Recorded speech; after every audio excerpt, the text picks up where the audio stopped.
Layer styles is a really quick way to add an effect like a drop shadow or emboss or a stroke around the object on the layer.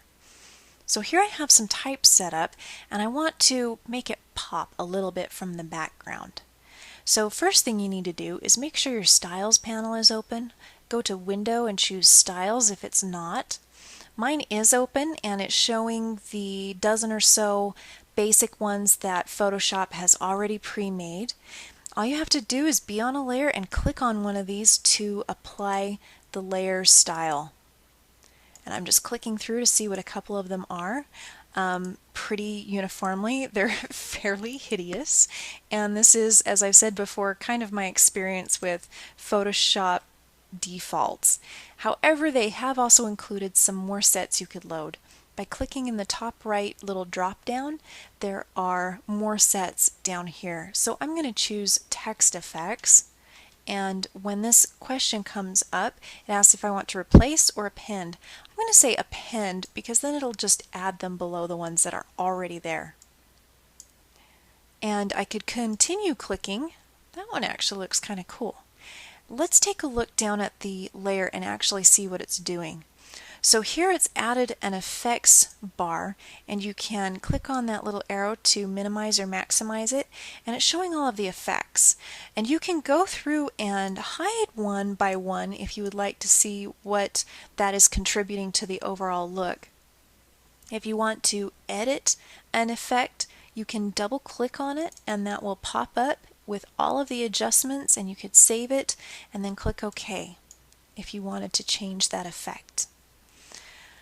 To get rid of an effect that you've already put on there, you can either come up in your styles and click on the little get rid of box that's up here, or you can right click on the layer and choose clear layer style.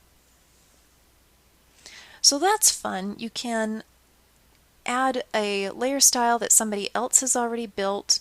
If you come up to this little drop down, you'll notice you can also load styles, and yes, this is like brushes and other fun things we've looked at in Photoshop that people can make sets and save them out on the internet to share with the world. There's some pretty elaborate ones out there. It's really fun downloading cool ones and then opening them up to see what makes them tick. So I'm going to show you how to edit or add your own layer style right from scratch. First off, you need to be on the layer that you want to affect. And I'm going to zoom in on this just a little bit so you can see it better. Double click on that layer and it will bring up your layer style editor. We're going to come back to the blending options default main menu, but let's start with a drop shadow. Drop shadow is down at the bottom, and like the brush panel, if I want to add it, I can just check the box, but if I want to edit it, I need to click on the word so it becomes blue. And here's where I can change the color and the distance and the spread and the size and the opacity and pretty much anything you can think of. My main hint for you in creating blend modes is don't ever leave them, or not blend modes, I'm sorry, layer styles is don't ever leave them as the default that pops up when Photoshop applies it, because it's very recognizable as a Photoshop effect, and if you edit it, it becomes much cooler looking and less recognizable as just straight out of Photoshop. So I've added a drop shadow. I've got another option called stroke. And this file I'm working on is pretty small, so 1 or 2 pixels goes a long way. I can change the size of that. I can change the color over here and click OK. I can also change the fill type on a stroke to gradient if I want. And then I have my edits for the gradient where I could change the angle of it or the opacity of it. Lots of really fun things to do. Inside of these effects, you'll notice there's also options for blend modes. So you're a little familiar with what blend modes are, just know that sometimes you can set different functions of these effects to blend modes. Alright, let's take a look at bevel and emboss.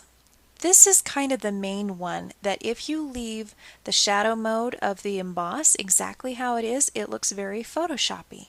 But if you come in and mess just a tiny bit with these and then lower the opacity of the shadow just a tiny bit, it will look so much better.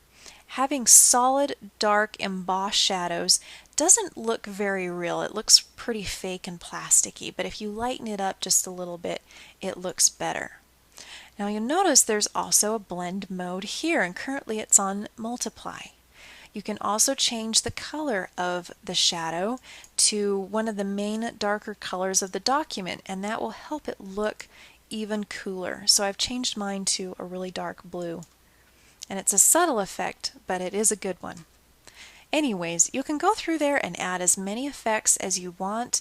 Often there will be options to load more effects, such as if you add a texture. If you click on the pattern box, there will be the little familiar gear that you've seen before. Clicking on that will bring more options to you. So things like erodible. We can click on these until you find one that looks sort of cool, and then you can edit the size or the depth and all of that.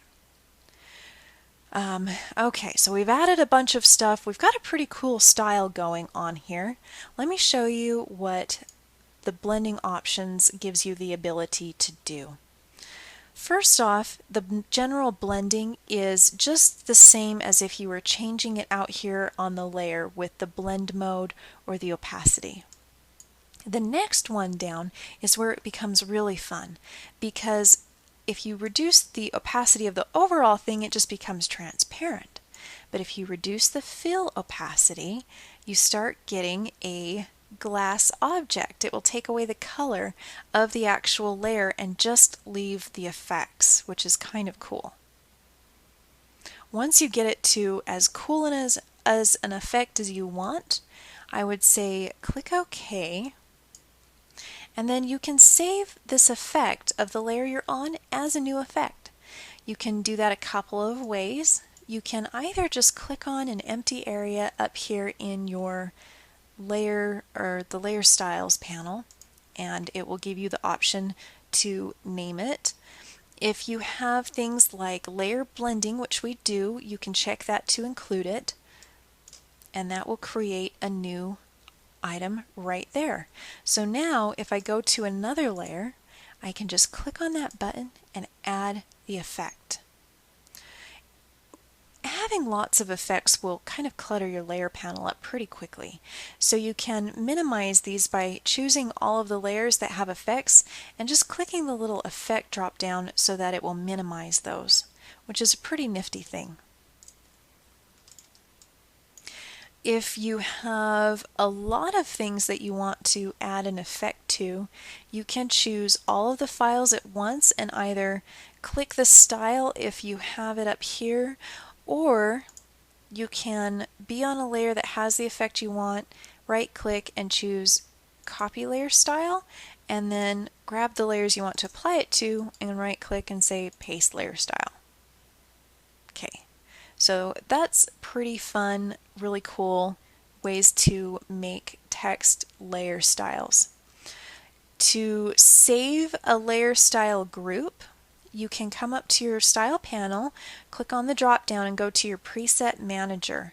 And this one looks just like the brush preset manager that you've already looked at and works pretty much the same way. You can change the view by clicking on the little gear.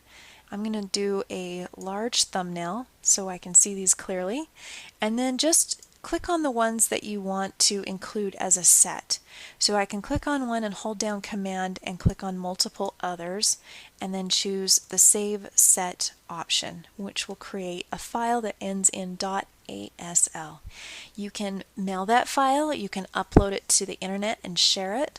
There's lots of different sites that you can go to and actually download layer styles that other people have done.